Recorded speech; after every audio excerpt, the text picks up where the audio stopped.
Congressman Grimm, tell McCarthy that vote no to H.R. 138. It's called the Large Capacity Feeding Device Act. These names, I don't know where they get these names. Let's call it a magazine in English. It's called a magazine. Vote yes to we demand Obama play less golf with Tiger Woods and fix the budget. Congressman Grimm, vote no to H.R. 141, the Gun Show Loophole Act. First of all, no such thing. No such thing. That's baloney.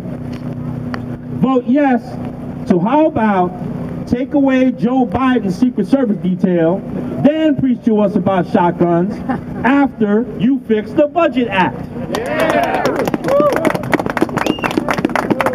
Congressman Grimm, our very good friend, please, sir, vote no to H.R. 142, Stop Online Ammo Sales Act. You know what that is?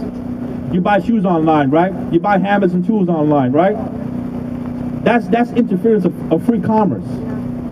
That's interference of free commerce. That's tyranny, brother. That's an infringement.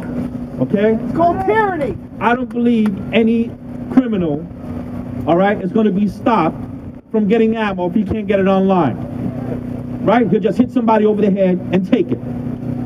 So, vote yes to Benghazi does matter, Madam Hillary. To marijuana. And by the way, fix the Budget Act. My friends, I know you're out here getting wet with me, but you know what? It's worth it. It's worth it because we have to let them know that it's worth it. They're not out here getting wet. They're not out in the cold. They're out there sitting in country clubs and they're intoxicated with their own power. We need to sober them up, and we need to sober them up quickly in a hurry. Yeah! So Congressman Grimm, vote no to H.R. 437. You know what this one is? Assault Weapons Ban Act of 2013. There is no such thing as an assault weapon. Okay? You might have, you know, assault Subway sandwiches versus a peanut butter and jelly sandwich, right? But there's no such thing as an assault weapon. The assault is a behavior. All right? I have yet to see an inanimate object behave. Right? Right. Inanimate objects only take on the character and the personality of the hand that it is in. So if it is in the hand of a good person, of a homeowner, of a mother protecting her children, then it is a defense weapon. So why would we have a ban on defense weapons when you're the one being assaulted? Why would they want to disarm us and leave us vulnerable to the bad people? Because they're too busy getting high. I mean, does that make any sense to anyone? No disparity against our law enforcement community, but their job is to enforce the law. To enforce the law means a crime must be committed.